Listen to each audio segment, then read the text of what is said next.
Point charge.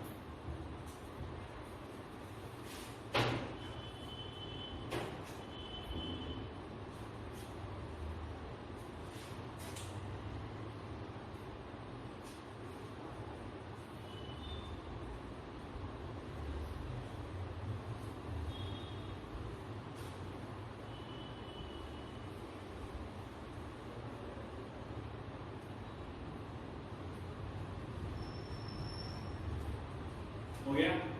तो देखो अब क्या होगा, कूलम्ब लॉ पढ़ा है हमने। कूलम्ब लॉ के हिसाब से हमें कितने चाहिए चार्ज, 2 चार्ज तो मिलियन चाहिए जब रेगुलर फोर्स वर्क करेगा। और इंटेंसिटी का फॉर्मूला क्या था, हमने कल भी लिखा था, E equal F upon Q. अगर मैंने वेक्टर नहीं लगा रखा तो इलेक्ट्रिक फील्ड है, जैसा मैंने वेक्टर प्लेस कर दिया क्या बन गई, इंटेंसिटी बन गई। यानी कि मैं फोर्स चाहिए, तो फोर्स चाहिए तो एक तो यहां से आएगा सब सीधा सीधा कि F इक्वल QE हो गया, तो E तो इंटेंसिटी बन गई। अब इसको कंपेयर किससे करोगे, कोई दूसरे फोर्स की वैल्यू तुम्हारे पास होनी चाहिए, तो वो कूलम्ब फोर्स है। कूलम्ब फोर्स क्या है, K Q1 Q2 upon R square. जब दोनों F को कंपेयर किया जाएगा तो क्या होगा, QE equal K Q1 Q2 upon R square आ रहा है। और इससे का डिवाइड करने में तो E की वैल्यू हमारे पास आ जाएगी। इन इंटेंसिटी के लिए हमें क्या चाहिए, दो टाइप के फोर्स चाहिए, एक तो नॉर्मल इलेक्ट्रिक फोर्स और एक कूलम्ब फोर्स। तो उसके लिए हमने क्या करा, यहां पर कोई चार्ज Q इमेजिन कर लिया। क्या इमेजिन करा, कि O पॉइंट है जहां पर कोई चार्ज Q रखा हुआ है। इससे किसी R डिस्टेंस पर पॉइंट P है जहां पर हम किसी एक्सपेरिमेंटल चार्ज को लेके आए। किसको लेके आए हैं, एक्सपेरिमेंटल चार्ज। हमने पहले बात करी कि जब भी हम एक्सपेरिमेंट करेंगे या कुछ फाइंड आउट करेंगे तो हम नॉर्मली एक्सपेरिमेंटल चार्ज को यूज करेंगे ताकि इफेक्ट केवल पता लगे, उससे ज्यादा इफेक्ट नहीं। तो हमने क्या करा कि भाई Q रखा हुआ था किसी पॉइंट O पर, उससे R डिस्टेंस पर हमने क्या करा, कोई एक्सपेरिमेंटल चार्ज Q नोट। अब जब दो चार्ज एक दूसरे के पास आएंगे तो अकॉर्डिंग टू कूलम्ब लॉ क्या होगा, कूलम्ब फोर्स वर्क करेगा इनके बीच में। और एक हम नॉर्मली कर रहे हैं कि इसके कारण इलेक्ट्रिक फील्ड जनरेट होगा, तो दो चीज होगी। अब अगर ये दोनों पॉजिटिव हैं तो क्या होगा इनके बीच में, रिपल्सन। और नॉर्मली हम लेते भी कौन से, पॉजिटिव। तो यहां पर हम कह देते हैं कि भाई F लगा Q नॉट E।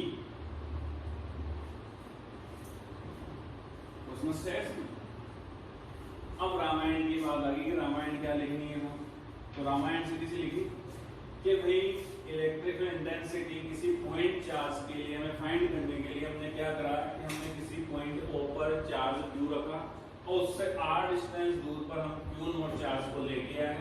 इन दोनों की प्रेजेंस के कारण कूलम्ब लॉ के अकॉर्डिंग इनके बीच में एक कूलम्ब फोर्स वर्क करने लग गया, जिसकी वैल्यू हम लिख देंगे।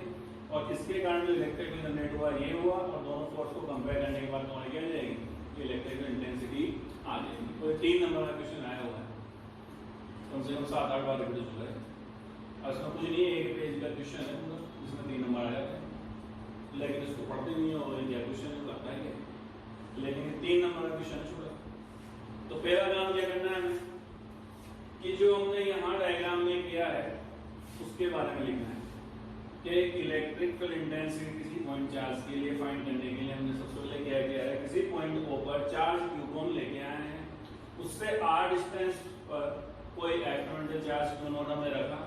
जैसे ही वो रखा इन दोनों के बीच में अकॉर्डिंग टू कूलम्ब लॉ एक फोर्स वर्क करने लग गया, जिसकी वैल्यू हम लिख देंगे, और दूसरा इसके कारण इलेक्ट्रिक फोर्स ये होता है, हम यहाँ रख देंगे, और फाइनली हमारे पास क्या आ जाएगा, इंटेंसिटी। ठीक है, तो हम कह रहे हैं कि ये और ये दो चार्ज है, ये है एक्सपेरिमेंटल चार्ज। तो पहले रामायण लिखो, to find out electric field intensity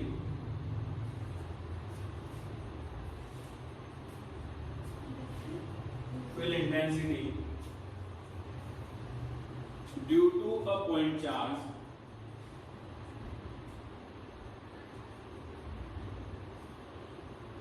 we place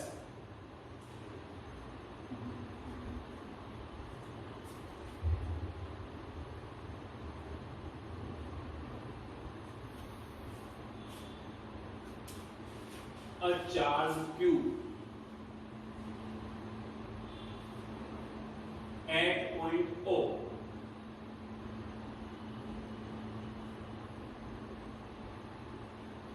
Full stop लगाओ. Now an experimental charge Q naught is placed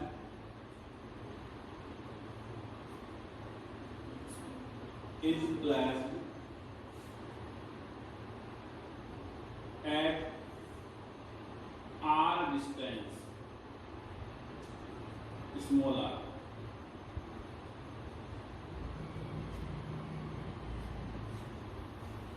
from point O.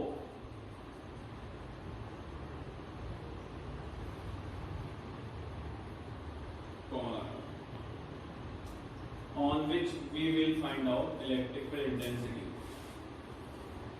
We will find out electrical intensity.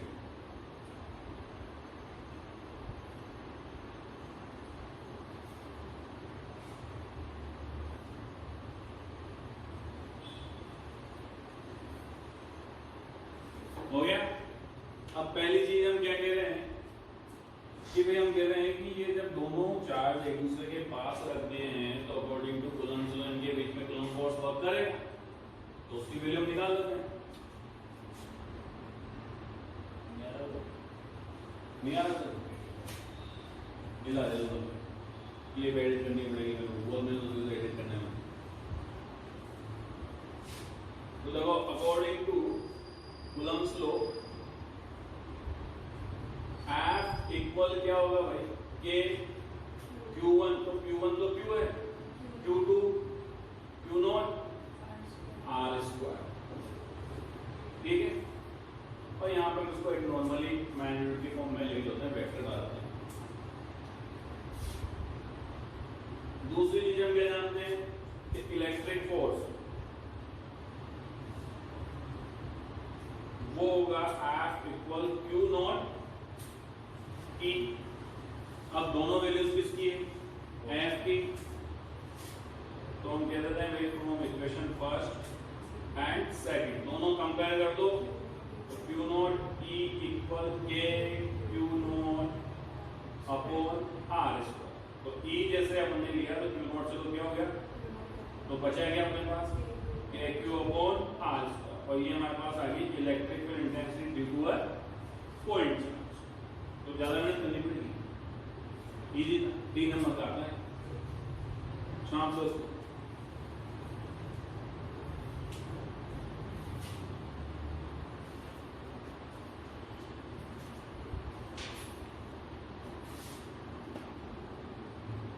पहले नहीं आ रहा बोल रहा है ना.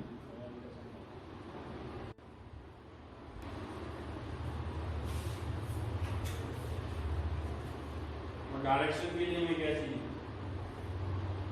डायरेक्शन भी देते हैं. कल ही बताया था डायरेक्शन देने के लिए क्या करना है.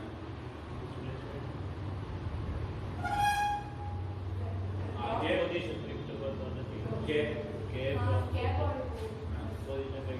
तो केप लगाएंगे, तो केप लगाने के लिए क्या चाहिए, पोजीशन वेक्टर चाहिए ना. हो गया ना यहाँ पे. तो चलो करेक्ट. चलो देखो वेक्टर फॉर्म लिखते हैं, इसकी क्या लिखते हैं, वेक्टर फॉर्म, यानी कि डायरेक्शन हम दिखाएंगे. तो पहली चीज तो हम जानते हैं कि R cap equal R vector upon मोड़ा, ये होता है. अब यहाँ पे मैं आर कैप लगानी है मुझे, तो आर कैप लगानी है तो आर कैप के लिए क्या लाऊंगा, यही लाऊंगा. यानी कि ई वेक्टर इक्वल क्या हो गया भाई, के क्यू अपॉन आर स्क्वायर. तो यही सही. और आर कैप के लिए मैं क्या लिया है यहाँ पे,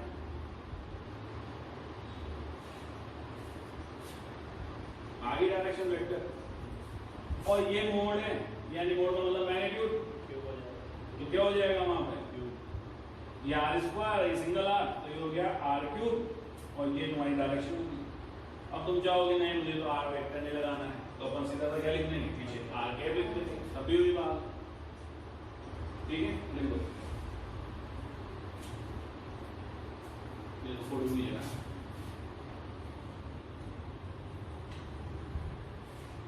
ठीक है, क्लियरली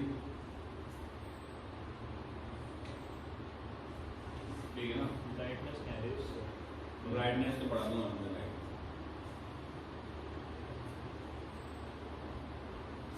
इस तरह तो मैं बना रहा था वीडियो जो बड़े बन तो टोकन में आता है।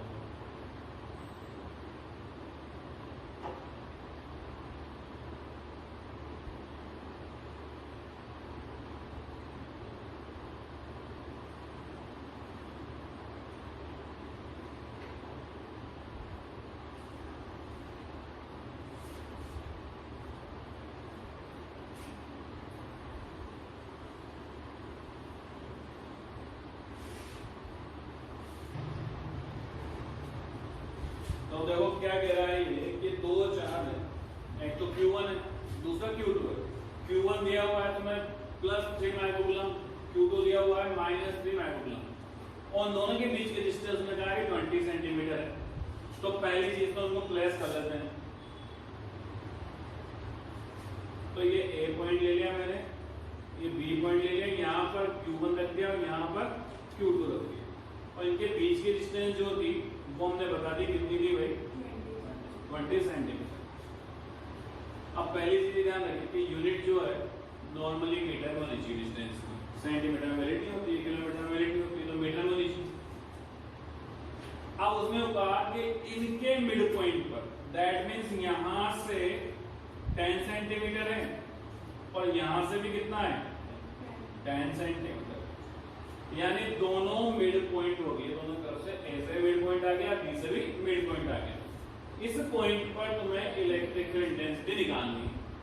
तो इलेक्ट्रिकल इंटेंसिटी की डायरेक्शन कहां होगी, पहली चीज तो बताना चाहिए कि डायरेक्शन किधर जाएगी। तो हमने इलेक्ट्रिक फील्ड लाइन की प्रॉपर्टी पढ़ के आए हैं कि इलेक्ट्रिक फील्ड लाइंस हमेशा पॉजिटिव से नेगेटिव की ओर जाती है। तो Q1 हमारा क्या है, पॉजिटिव, और Q2 हमारा क्या है, नेगेटिव, यानी कि इलेक्ट्रिक फील्ड की डायरेक्शन क्या होगी, पॉजिटिव, यानी ऐसे डी की ओर जानी, यानी कि इलेक्ट्रिक फील्ड जो होगा तुम्हारा वो पहले के कारण प्लस दूसरे के कारण। अभी अपन ने फॉर्मूला निकाला ड्यू टू पॉइंट चार्ज, यानी कि इससे अलग निकालेंगे, इससे अलग निकालेंगे, दोनों की डायरेक्शन सेम है इसलिए ऐड कर दिया। अगर डायरेक्शन अपोजिट होती तो सब्ट्रैक्ट कर दें। ठीक है, तो पहले हमें E1 निकालना है। तो electric field intensity due to Q1, Q1 के कारण, तो फॉर्मूला क्या है, E इक्वल KQ/R। तो यहाँ पे अपन देखें तो मिड पॉइंट की बात कर रहा है, मिड पॉइंट की बात कर रहा है, तो मिड पॉइंट कितना है 10 सेंटीमीटर, 21 लिख देना, 20 लिख देना, कूलम्ब लॉ की बात करने लग जाएंगे, दोनों के बीच में कितना अपोज कर रहा है। तो 10 सेंटीमीटर, तो हमने E1 निकाला, K की वैल्यू 9 × 10⁹, Q1 कितना है भाई, तो हमने ले लिया 3 × 10⁻⁻⁶। मैंने कहा है कि यूनिट जो है वो नॉर्मली हमें कूलम में, डिस्टेंस मीटर में, ठीक है, तो हमने इसको इसमें कन्वर्ट कर दिया कूलम में, माइक्रो का मतलब 10⁻⁶ अपॉन, और ये होगी हमारी R1। तो R1 ये है हमारे पास 10 सेंटीमीटर, और ये R2 भी 10 सेंटीमीटर है। तो 10 सेंटीमीटर को कन्वर्ट करो तो 20 सेंटीमीटर का मतलब क्या हुआ, 0.20 मीटर, तो 10 का मतलब कितना हो जाएगा, 0.10 मीटर। तो ये मैंने लिख दिया 0.10 का स्क्वायर। तो E1 हमारे पास आ गया 9 × 10⁹ प्लस की है 10⁻, इनको मल्टीप्लाई कर देते हैं, 9 × 3 27, और 10⁻3 यहाँ है -6, तो ये 3, और ये पॉइंट है, स्क्वायर करेगा तो पॉइंट डबल होंगे, यानी कि 0.01। अब पॉइंट बताएंगे तो पावर ऊपर बढ़ेगी, 10 की पावर तो 5 कितनी डिजिट है भाई, तो 2 पावर बढ़ा दो ऊपर, 27 into 10 की पावर 5। यूनिट क्या होती है इसकी,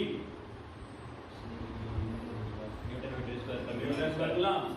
नॉर्मली याद रखें, फॉर्मूला भी थोड़े पे लिखा था आपने, E equal F upon Q, newton metre square पर कूलम स्क्वायर। लिखी लिखी ये सीधे दिख रहा है ना, फोर्स का न्यूटन, चार्ज का कूलम, तो न्यूटन पर कूलम।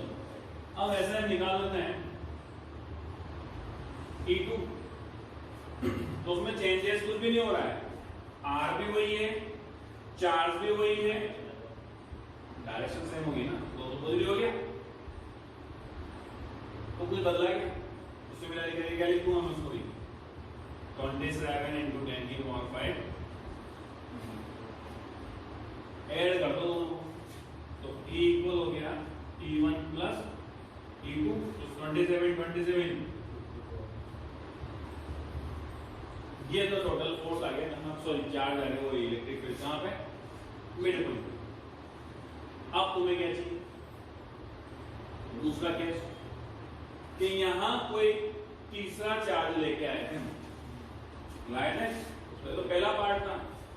अब सेकंड पार्ट क्या कह रहा है कि हम चार्ज लेके आए सी पे, कितना था, 1.5 into 10 की पावर -9 कूलम। तो हम जानते हैं कि फोर्स यही होता है, ये फॉर्मूला ले लिया हमने, तो E तो हमने निकाल लिया ना, Q उसने दे दिया, मल्टीप्लाई कर दो, तो 1.5 into 10 की पावर -19 मल्टीप्लाई कर 9 है कि 19 है 9, और ये हो गया 54 into 10 की पावर 5। तो 9 माइनस का है, 5 प्लस का है, यानी कि 10 की पावर -4 तो एज इट इज बच गई। अब 1.5 को 54 से मल्टीप्लाई करो, जो आएगा तुम्हारा आंसर है, और किसी यूनिट क्या लगा दी जाएगी, 81 न्यूटन। 81 आ रही, शायद तक 81 लिखो।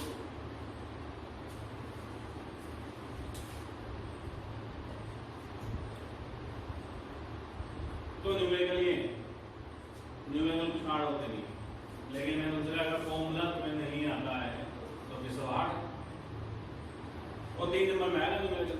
मतलब हर बार मैग्नीट्यूड लेके चलना है। हाँ नॉर्मली मैग्नीट्यूड लिख, अगर अपन डायरेक्शन लेके चलते तो फिर यहाँ क्या लिखते हैं अपन, उसमें बताता हूँ मैं। तो जैसे मान लो अपन ने डायरेक्शन लेके काम किया, मैग्नीट्यूड पे काम नहीं किया, तो फिर हम कहेंगे कि ये फोर्स लगा रहा है इस पे, इस डायरेक्शन में, यानी कि AC डायरेक्शन में, ये फोर्स लगाएगा इस डायरेक्शन में, यानी कि BC डायरेक्शन में। ये नेगेटिव मैग्नीट्यूड का था, ये कोई भी मैग्नीट्यूड का नेगेटिव मैग्नीट्यूड का डायरेक्शन रिवर्स होगी, तो नेगेटिव नेगेटिव तो पॉजिटिव नेगेटिव नेगेटिव क्या होगा, ये तो है इस डायरेक्शन में, इसकी डायरेक्शन अपोजिट थी, लेकिन इसके साथ माइनस का साइन था, तो हमने वेक्टर की प्रॉपर्टी पढ़ी हुई ना कि अगर अपन BC को CB बनाएंगे तो -BC लिखना पड़ेगा, तो माइनस पहले से था और माइनस माइनस क्या हो गया प्लस, तो अपन ने डायरेक्ट मैग्नीट्यूड पॉजिटिव लेके काम कर दिया दोनों का।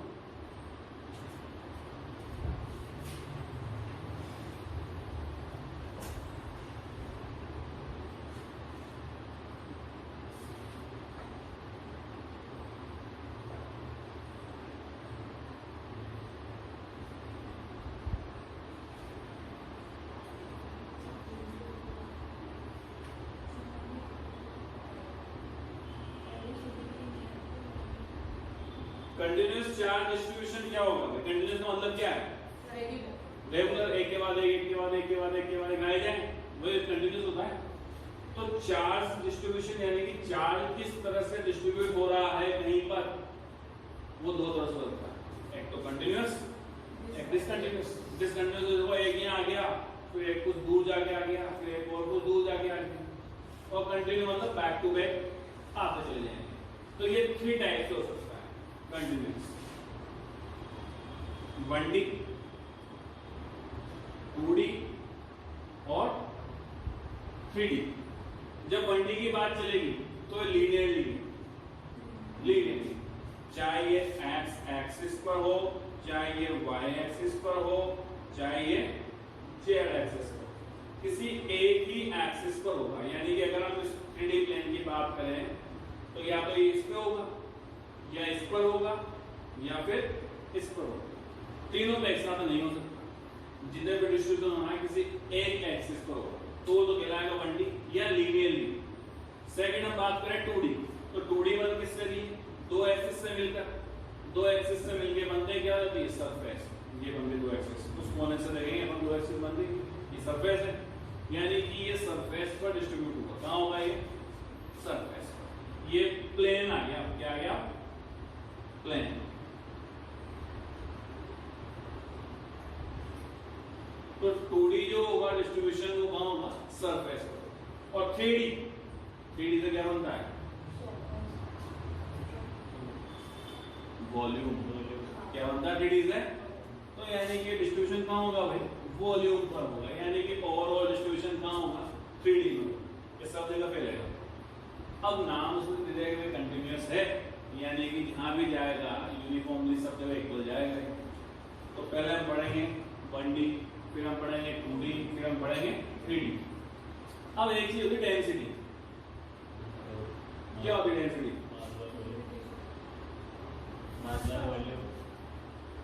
नहीं, होती क्या है? कितना मास डिस्ट्रीब्यूटेड पर वॉल्यूम में कितना मास? नॉर्मल लैंग्वेज में, ये तो फॉर्मूला बता रहा हूँ, मुझे फॉर्मूले की लैंग्वेज में बोल दो।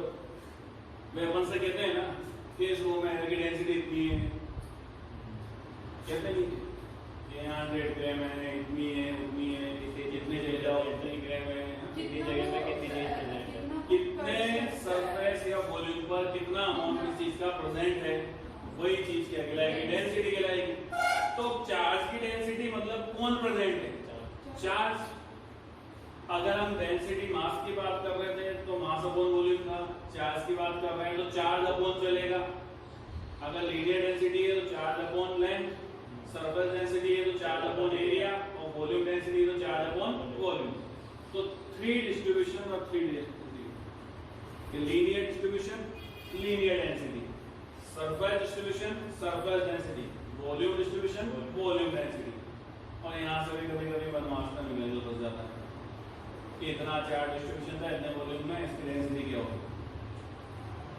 तो न्यूमेरिकल वस्तु तो घर से ही सफल करने लग जाते हैं कि जैसे वो न्यूमेरिकल दिखेगा स्केल, न्यूमेरिकल दिखा स्केल, तो उस स्केल के चक्कर में क्या होता है? लास्ट में आ जाते हैं, खत्म हो जाता है काम, क्योंकि न्यूमेरिकल तो आने। जब मैंने फिजिक्स का पेपर दिया था उस टाइम पे 12 में प्राइवेट स्कूल नहीं थे, सरकारी स्कूल पढ़ता था। तो एक टीचर है, नेम बताऊंगा नहीं उसका, मैं उसके पास गया तो मैंने कहा ये कैसे करना, कल आना। वो आदमी रात में जाके उसने मेरे को सोल रखा मेरे लिए। फिर मैं दूसरे दिन जाता था, ये हो गया, मैंने ठीक। फिर मैं न्यूमेरिकल क्या था, उस दिन के बाद जैसे मैं क्लियर हुई तो डिस्कशन चालू कर दिया आपने कि आगे फिर सीखा ही नहीं बंदे ने पूरी पोस्ट पूछ के, तो पीछे भाग अच्छा टमाटर। तो ये होता है। अब मैं चाहता हूँ कोई छोड़ दो, मैं छोड़ दो आग लूंगा। जैसे मैंने केमिस्ट्री स्किप कर दी, केमिस्ट्री मेरा मार्क 99 नंबर 150 में से, लेकिन मेरे मैथ्स में 149 है, फिजिक्स में 140 मार्क्स। मैथ्स में 1 नंबर कहाँ घटा, बाद में मेरा अफसोस है। अब फिजिक्स में 3 नंबर का तो कोई अफसोस ही नहीं करनी होता, लेकिन मैथ्स में तो अफसोस है मुझे 1 नंबर कहाँ घटाता है। और केमिस्ट्री मैंने कभी देखी नहीं, ऑर्गेनिक के नाम पे मुझे नींद आती थी कि ऑर्गेनिक क्या होती है। तो ऐसे क्या होता है लोग फिर इसमें न्यूमेरिकल क्या होते हैं, कोई मतलब ही नहीं न्यूमेरिकल, जबकि बहुत इजी चीज है न्यूमेरिकल। सिर्फ हमें तो फॉर्मूला लगाना है, कैलकुलेशन भी नहीं करोगे तब भी आधा नंबर तो दे देगा वो कि चलो इस बंदे को तो आता है कैलकुलेशन, नहीं करी हुई विचार नहीं आती कैलकुलेशन, अब नहीं आते तो तुम्हारे स्कूल वालों को पूछेगा किसने पढ़ाया था उनको, तो वो है। तो पहले हम लीनियर की बात करें, तो लीनियर में क्या होगा कि जब चार्ज किसी एक एक्सिस पर कंटिन्यूअस डिस्ट्रीब्यूट हो रहा है तो ऐसा डिस्ट्रीब्यूशन क्या कहलाएगा? लीनियर डिस्ट्रीब्यूशन कहलाएगा। या कह सकते हैं कि जब कोई चार्ज लीनियरली डिस्ट्रीब्यूशन हो रहा है तो लीनियर डिस्ट्रीब्यूशन कहलाएगा। अब इसकी डेंसिटी की बात करेंगे तो हमने कहा डेंसिटी का formula mass upon volume normal density का, तो यहाँ चार्ज डेंसिटी की बात कर रहे हैं, यानी चार्ज अपॉन में आएगा। तो चार्ज अपॉन में किसको लेना है? लेंथ को, और इसको रिप्रेजेंट करेंगे लैम्डा। देखा ना लिखना, इधर में बहुत देखा होगा वेव फ्रंट की में आया हुआ है, ठीक है ना। 10th में किसमें आया? निकालते थे ना इक्वेशन है। हाँ उसमें वो तो के वो था 9th कोऑर्डिनेट में ये भी मान लेते हो, उसको भी मान लो। m1 m2 तो लीनियर डेंसिटी क्या होगी? Q अपॉन है, तो इसको डिफाइन कर लेते हैं, लिख लो लीनियर चार्ज डिस्ट्रीब्यूशन। तो ये मैंने तो लिखा थोड़ी सरफेस में, तो लिखिए there are three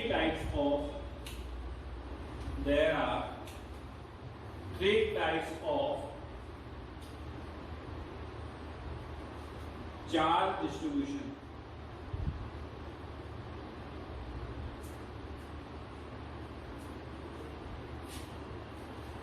पहला लीनियर चार्ज डिस्ट्रीब्यूशन,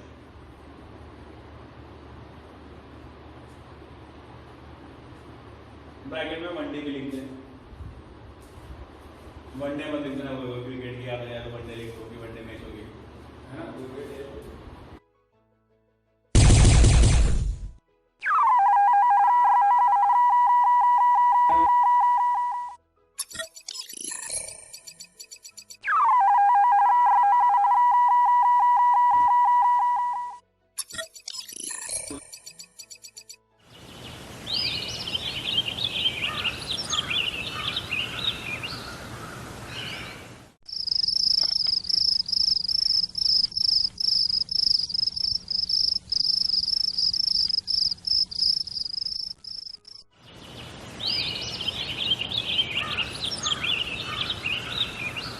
और third volume charge distribution, bracket में क्या आ जाएगा? 3D।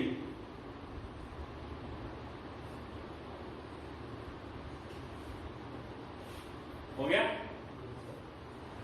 तो अब हम पहली बात करें लीनियर चार्ज डिस्ट्रीब्यूशन क्या होगा।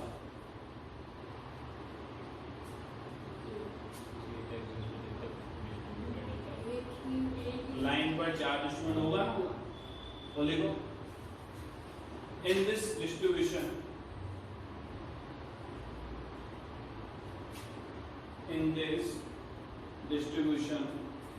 of charge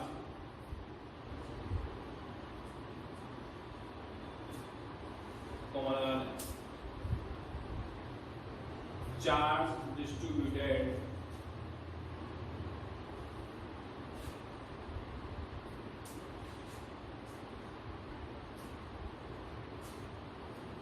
along a straight line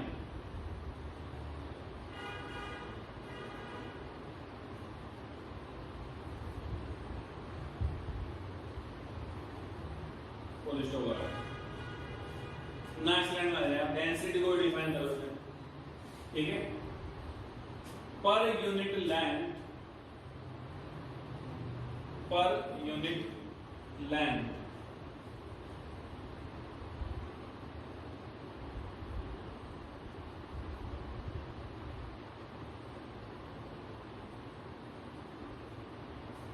the amount of charge, तुम चाहो उसको रिवर्स भी कर सकते हो, the amount of charge per unit length is known as linear charge density, ठीक है। तुम्हें लग रहा है कि मुझे उल्टा करना है, तो पहले उसको ले आओ अमाउंट ऑफ चार्ज को पीछे पर यूनिट लेंथ लिख दो, कैसे लिखो, और ये फॉर्मूला ले लो।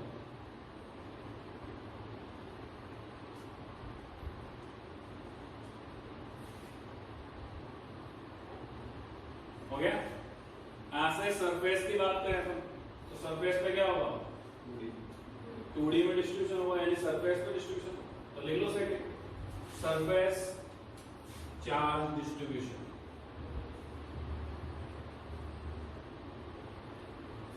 सरफेस चार्ज डिस्ट्रीब्यूशन, इसमें क्या होगा भाई? Charge distributed along a plane or surface, ठीक है। तो लिखो charge distributed along a plane or surface. और डेंसिटी कैसे लिखेंगे इसकी? पहले तो अपन ने पर यूनिट लेंथ लिखा था, पर यूनिट एरिया। अब क्या आ जाएगा पर यूनिट एरिया। तो लिखो चार्ज पर unit area known as surface charge density. Charge पर unit area known as surface charge density।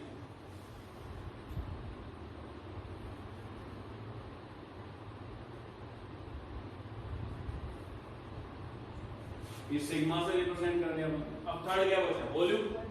तो वॉल्यूम को लिखो अपनी ओन लैंग्वेज में, समझ में आएगा और क्या लिखना है।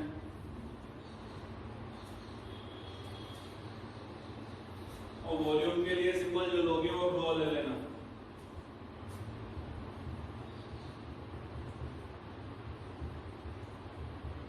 यहाँ Q अपॉन V हो जाएगा।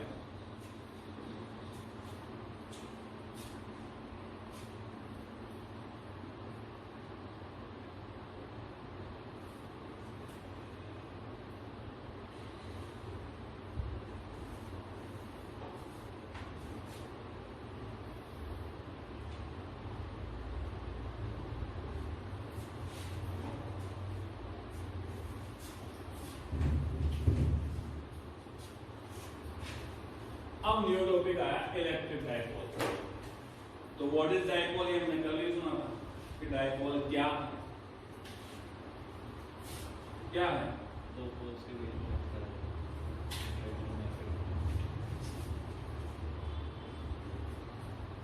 यानी कि जिसके पास टू पोल्स प्रेजेंट हैं या टू चार्ज प्रेजेंट है, तो एक पॉजिटिव होगा और एक नेगेटिव होगा।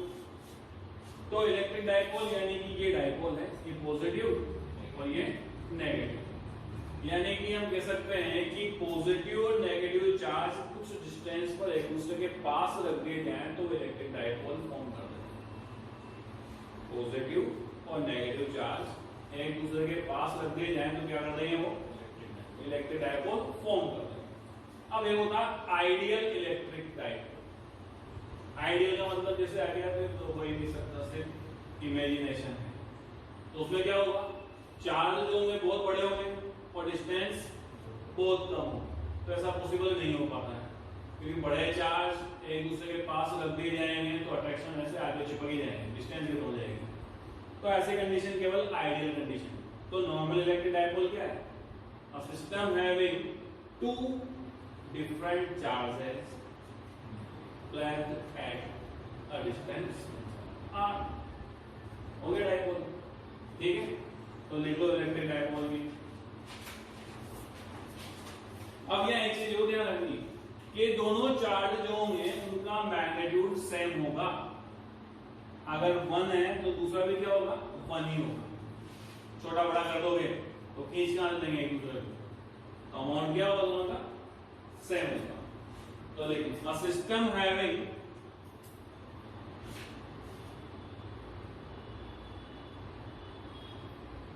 Two charges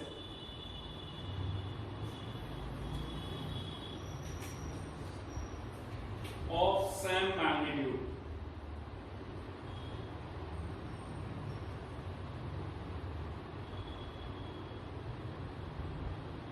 but different in direction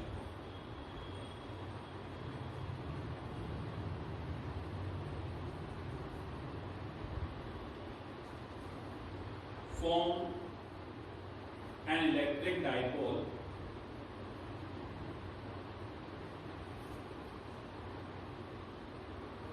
if both charges are placed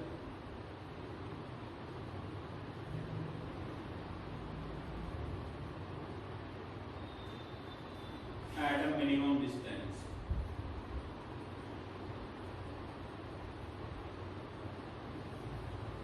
with each other।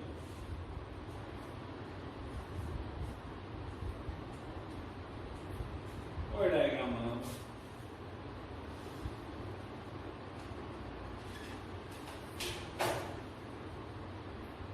और इनके बीच के डिस्टेंस को जो है ना वो 2l से शो करना है। किससे करना है 2l से, r बार से मत कर देना शो। 2l से क्यों कर रहे हैं, इनका जब मिड पॉइंट लेंगे तो इधर l और उधर l, तो जब हम मूवमेंट निकालेंगे तो वहां फॉर्मूले हमारे 2L काम आएगी। ठीक है, बना दो और आज की सभा समाप्त कर देने वाला। क्लासेस के रिलेशन चल जाएंगे डायपोल।